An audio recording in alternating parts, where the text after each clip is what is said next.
कांवड़ रास्ते पर शराब की दुकानें बंद रहेंगी। महाशिवरात्रि को लेकर इंतजामिया का ये फैसला सामने आया है। कांवड़ रास्ते पर होगी साफ सफाई। पुलिस ने कांवड़ रास्ते का जायजा लिया। 14-15 फरवरी को नुमाइश बंद रहेगी। होटल मालिकों को नेम प्लेट लगानी होगी। कांवड़ियों की सिक्योरिटी के लिए कड़े इंतजाम यहां पर किए गए हैं। दोस्तों, उत्तर प्रदेश में चाहे सुप्रीम कोर्ट हो या हाई कोर्ट, किसी भी न्यायिक आदेश या फैसले का कोई पालन नहीं हो रहा है। वीडियो की शुरुआत में मैं ये बातें क्यों कह रहा हूं, ये आपको आगे चलकर पता चल जाएगा। आपको याद होगा कि उत्तर प्रदेश में कांवड़ यात्रा के दौरान बड़ा विवाद हुआ था। तब आदेश जारी किया गया था कि होटल मालिकों को अपनी दुकानों के बाहर नेम प्लेट लगाना अनिवार्य होगा। इस मामले ने तूल पकड़ लिया और बाद में उस आदेश को वापस ले लिया गया। लेकिन अब वही मुद्दा एक बार फिर उभर कर सामने आ गया है। ऐसा लग रहा है कि 2027 के विधानसभा चुनाव से पहले हर संभव कोशिश की जा रही है कि किसी भी तरह से ध्रुवीकरण किया जा सके। मैं ये बात पूरी जिम्मेदारी से इसलिए कह रहा हूं क्योंकि सरकार पर आरोप है कि वो चुनिंदा रवैया अपना रही है। अब अलीगढ़ में ऐसा क्या हुआ कि मामलों ने एक बार फिर तूल पकड़ लिया? आइए पहले एक खबर देखते हैं। यह खबर सलाम टीवी की है, जिसमें बताया गया है कि कैसे इलाहाबाद हाई कोर्ट ने मदरसों पर बुलडोजर कार्रवाई को लेकर उत्तर प्रदेश सरकार को कड़ी फटकार लगाई थी। इसके बावजूद एक बार फिर मदरसे पर बुलडोजर चला दिया गया है। इसकी भी तस्वीरें सामने आई है, जिन्हें हम आपको दिखाएंगे। इसके अलावा एक और आदेश सामने आया है कि त्योहारों के मद्देनजर धार्मिक स्थलों के बाहर लाउड स्पीकर की आवाज नियंत्रित रखी जाए। इस पर सवाल उठ रहे हैं कि क्या सड़कों पर होली के दौरान बजने वाले डीजे की आवाज के लिए भी सरकार ने कोई पैमाना तय किया है? आज हम इस पर भी चर्चा करेंगे। इसके अलावा कोर्ट परिसर में दीपक कुमार को घेरने वाले हिंदू रक्षा दल के कार्यकर्ताओं की क्या स्थिति है, इस पर भी बात करेंगे। कुछ ताजा तस्वीरें सामने आई है, जिनमें हिजाब पहनकर छात्राओं से अश्लील गानों पर डांस करवाया गया। ये घटनाएं स्कूल में सरेआम हुई। उन तस्वीरों को भी हम आपको दिखाने की कोशिश करेंगे। और भी कई महत्वपूर्ण खबरें हैं, जैसे कि वंदे मातरम को लेकर मदनी साहब ने क्या बयान दिया, उस पर भी चर्चा होगी। लेकिन सबसे पहले ये खबर देखिए। जिला इंतजामिया का बड़ा फैसला। कांवड़ रास्ते पर बंद रहेंगी मीट की दुकानें। कांवड़ रास्ते पर शराब की दुकानें बंद रहेंगी। महाशिवरात्रि को लेकर इंतजामिया का ये फैसला सामने आया है। कांवड़ रास्ते पर होगी साफ सफाई।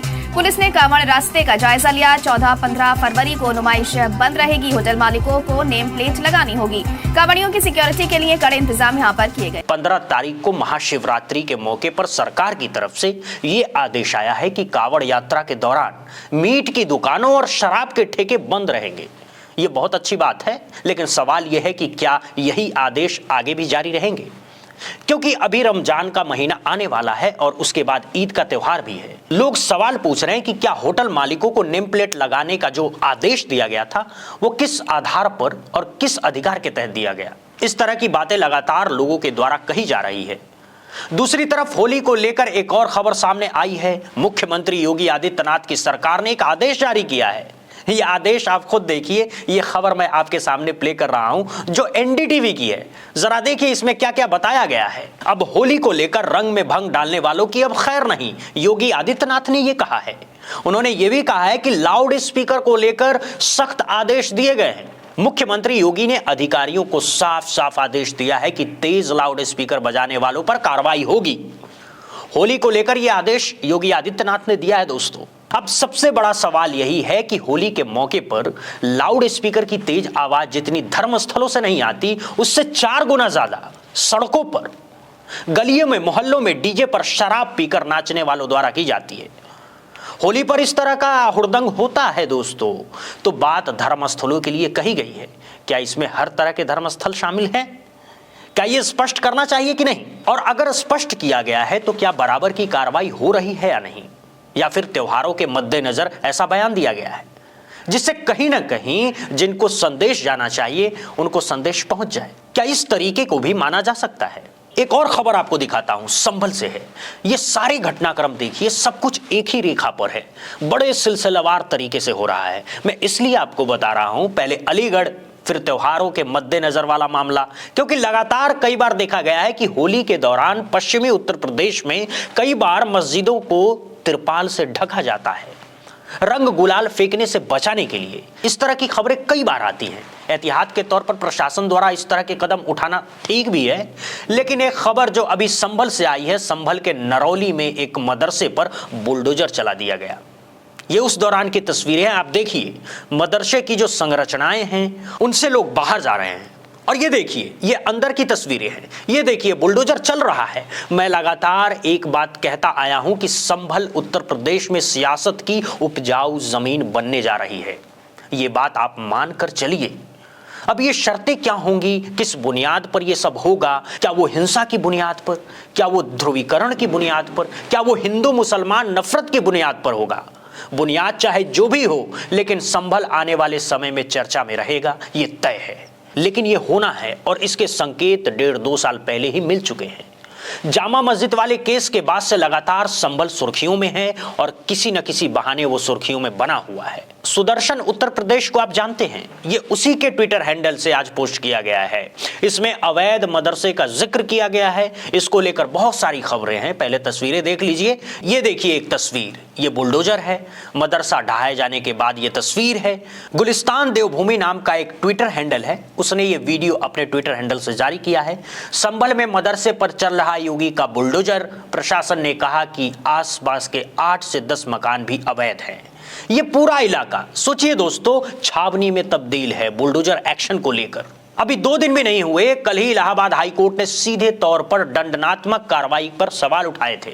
एक तरफ अदालतें सवाल उठा रही है माननीय उच्च न्यायालय से लेकर सर्वोच्च न्यायालय तक, और दूसरी तरफ लगातार बुलडोजर चलाए जा रहे हैं। तो अब इसके 2 मायने हो सकते हैं, जैसा कि माननीय उच्च न्यायालय ने भी कहा है। पहला यह हो सकता है कि तकनीकी पहलुओं में उलझाकर प्रशासन और सरकार के लोगों ने यह बुलडोजर चलाया हो, और दूसरा ये कि सरकार माननीय उच्च न्यायालय के आदेशों को सीधे तौर पर नजरअंदाज कर रही है, उन्हें खारिज कर रही है। क्या यही तरीका हो सकता है? दोस्तों 2 ही बातें हो सकती है, लेकिन एक बात सच है कि बुलडोजर चल रहा है मनाही के बावजूद। ये तो बुलडोजर की बात हो गई। दूसरी बात मदरसों को लेकर अभी कुछ दिन पहले ही आदेश आया था कि माननीय उच्च न्यायालय का ही आदेश था जिसमें मदरसों पर बुलडोजर की कार्रवाई को अवैध करार दिया गया है, और जो मदरसे अवैध बताकर गिराए गए थे उनके लिए कहा गया है कि ये सब गलत है, और अब फिर से यही हो गया।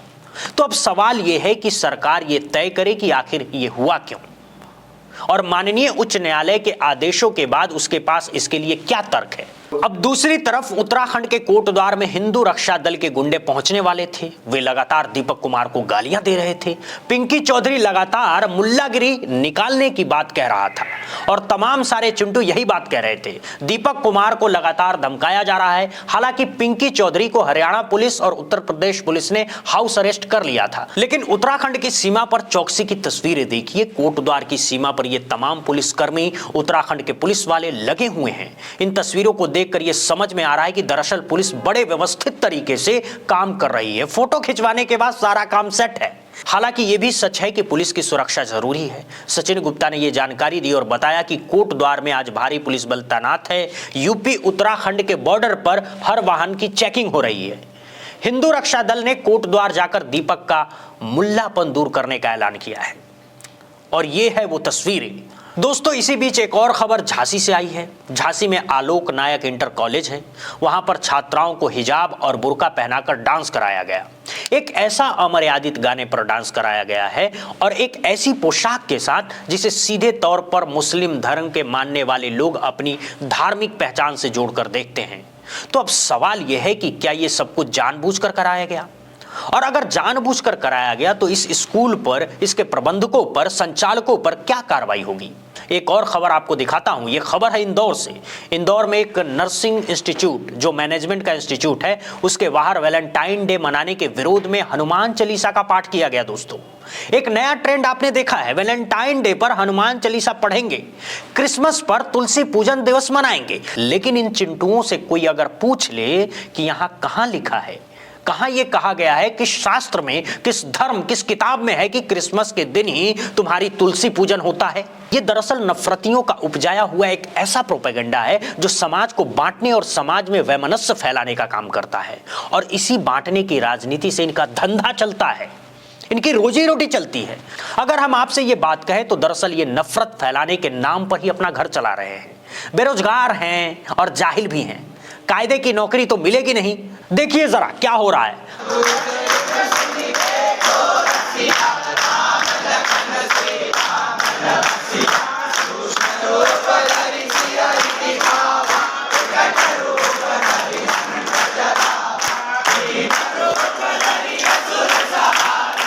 अब इसको लेकर अनुराग द्विवेदी, जो एनडीटीवी के पत्रकार ब्यूरो एडिटर है, लिख रहे हैं कि इंदौर के Narsi Manoj institute of management study के बाहर हनुमान चालीसा भक्ति में नहीं बल्कि वैलेंटाइन डे मनाने के विरोध में पढ़ी गई है।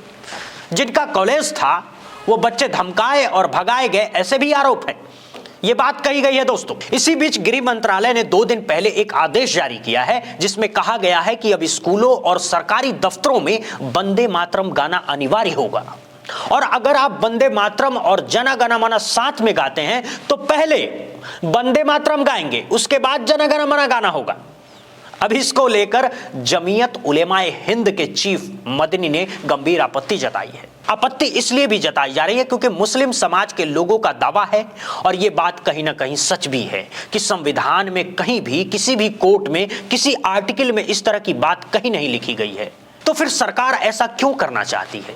Right, we're being told that the Jamiat chief Madani has opposed the Vande Mataram. He has said making Vande Mataram the national song and making it mandatory for all lines in all government programs, schools, colleges and events is not only a bias and coercive decision by the central government, but it is also a blatant attack on the religious freedom guaranteed by the Constitution and a condemnable attempt to usurp the rights of minorities. अब इसी बीच एक और खबर है America के कहने पर। America के दबाव में नरेंद्र मोदी और उनकी कैबिनेट के मंत्रियों द्वारा भारत के खिलाफ लिए गए फैसलों को लेकर भारत के खिलाफ, मैं ये शब्द इसलिए इस्तेमाल कर रहा हूं, उसके बारे में मैं आपको अभी बताऊंगा। दावा किया जा रहा है कि ये जो अमेरिका के साथ ट्रेड डील हुई है इसमें भारत के किसानों की बर्बादी लिखी हुई है, क्योंकि बहुत सारी ऐसी दालें हैं, बहुत सारे ऐसे अनाज हैं जिन पर अमेरिका के लिए टैरिफ शून्य कर दिया गया है, और इसका सीधा असर हमारे देश के छोटे और मझोले किसानों पर पड़ने जा रहा है। और दूसरी तरफ रूस से तेल खरीदने की मनाही को लेकर अब उस पर मुहर लग गई है।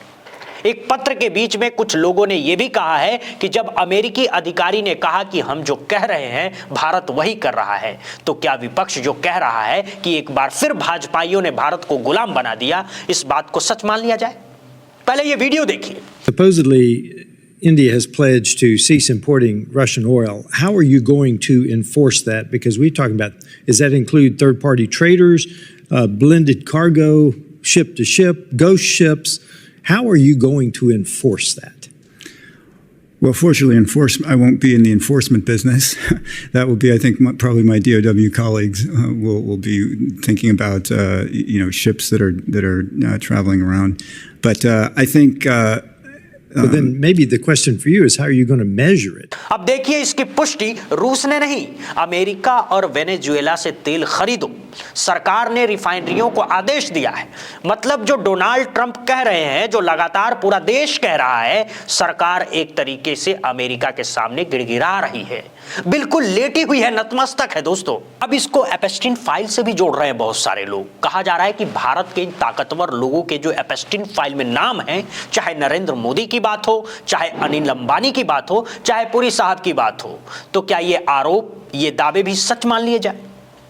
ये भी दोस्तों लगातार आरोप लगाए जा रहे हैं। इसी बीच इस देश के गोदी मीडिया को राहुल गांधी ने बुरी तरह लताड़ लगाई है। लताड़ इसलिए लगाई है क्योंकि लगातार गोदी मीडिया भारतीय जनता पार्टी की तरफ से भेजे गए सवालों को राहुल गांधी पर दागता है, और राहुल गांधी का यही दावा है, राहुल गांधी के हवाले से यह दावा है। और जब आज पत्रकारों से सामना हुआ राहुल गांधी का, तो कैसे उनकी बखिया उधड़ी, ये तस्वीर आप इस वीडियो में देखिए।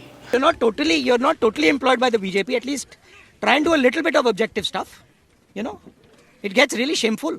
It's too much. Don't you think? One second. You're responsible people. You're media people.